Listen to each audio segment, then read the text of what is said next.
Haverim in Memphis. This is a wonderful occasion to wish you all Mazal Tov in this 25th year of Torah Mitzion of Memphis. Actually, it all began in Memphis.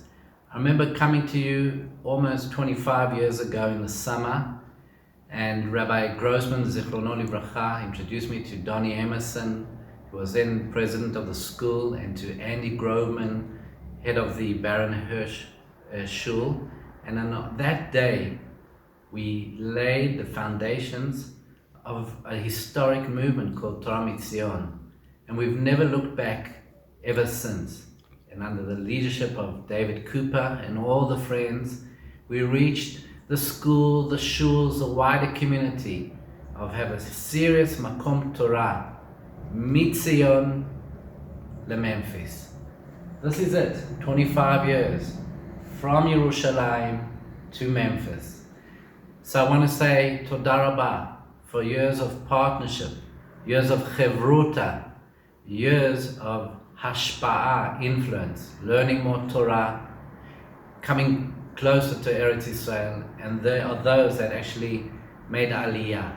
So we salute you.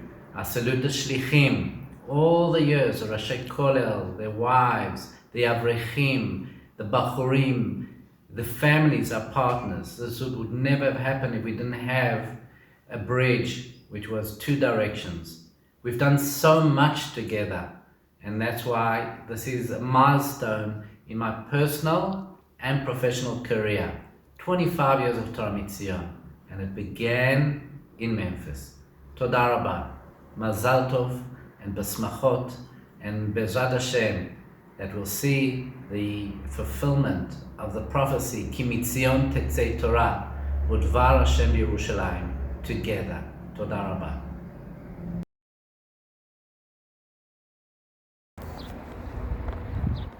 Shalom, Memphis, from Jerusalem.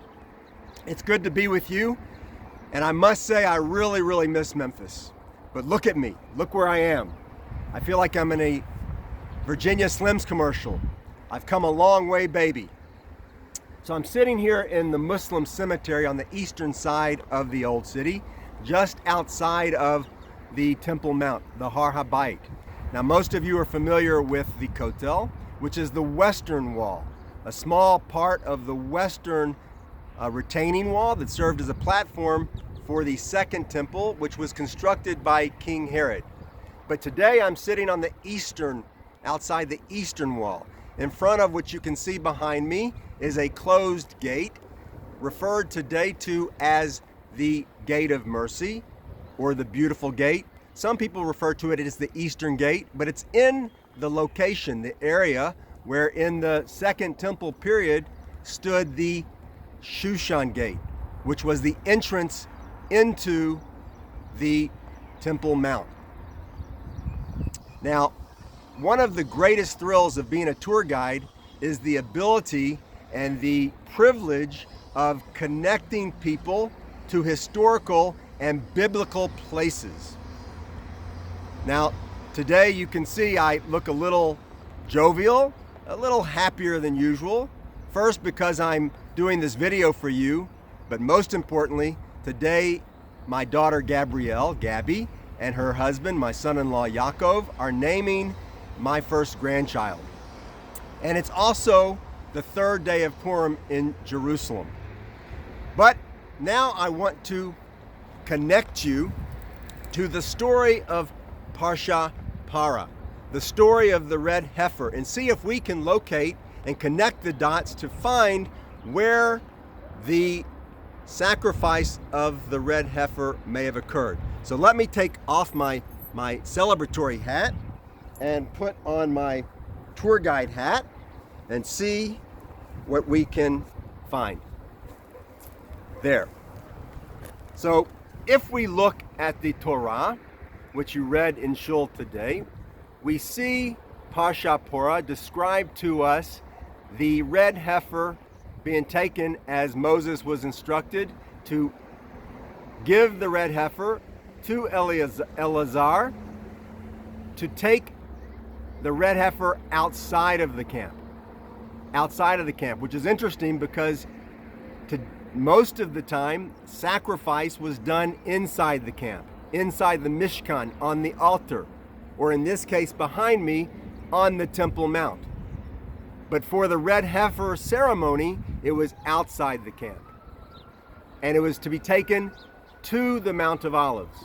If we read further in the Mishnah describes that the red heifer was taken by the Kohen across a bridge from the temple to the Mount of Olives in the east. A bridge made of columns upon columns, arches upon arches. Now, some believe that the bridge was installed in order that the Kohanim could go above and not through the cemeteries.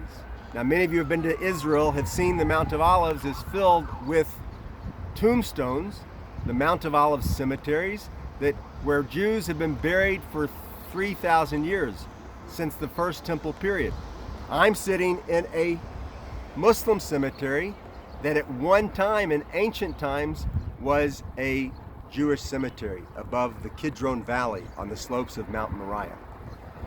Now, so if we take the Jewish sources that we've identified that the red heifer is taken outside of the temple to the Mount of Olives across a bridge over the Kidron Valley, we can see and imagine that the red heifer was taken through the gate behind me, the Shushan gate, to a bridge that would have been in this area, crossing the Kidron Valley to the Mount of Olives, which is directly opposite me.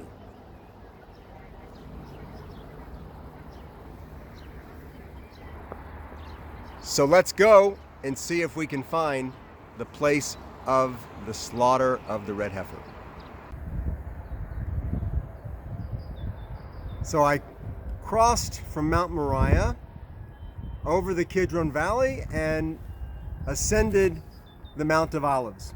I'm sitting inside of a monastery under the Franciscan order, where today stands a modern church called Dominus Flevit. But we didn't come here to talk about the church. We came to continue our quest in connecting the dots and finding the location where the red heifer was slaughtered. Now, if I seem a little winded, it's because these hills are quite steep. My father likes to say that Jerusalem's the only city he knows of in the world where you go uphill in both directions. So we're sitting here and we have to go back to our sources to identify if perhaps this could be the location of the slaughter. Now, the Mishnah tells us that after crossing the bridge outside the temple to the Mount of Olives, perhaps in the location where I'm now sitting, the priest, the Kohen, would stand with the red heifer in front of him to the west and his back to the east, and he would be facing the temple. Now, behind me, you can see where we came from. You can see the Shushan gate, the retaining wall of the Temple Mount, the platform, and the gold dome, the Dome of the Rock, which with almost certainty today, most people believe it's the location where the temple once stood.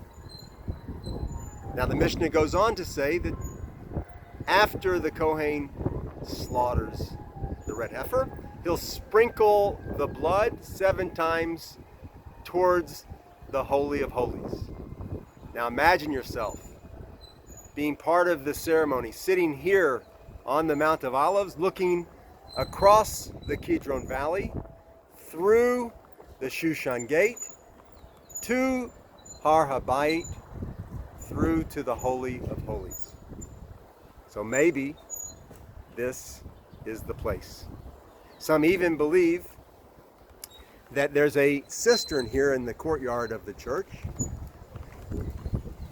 that is a hole that could very well be the actual location of where the altar for the slaughter of the red heifer actually stood. You'll have to come to Israel and see it for yourself.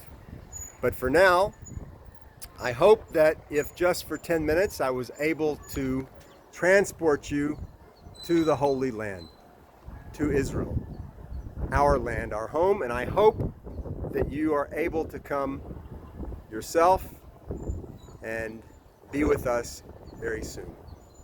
Please stay well.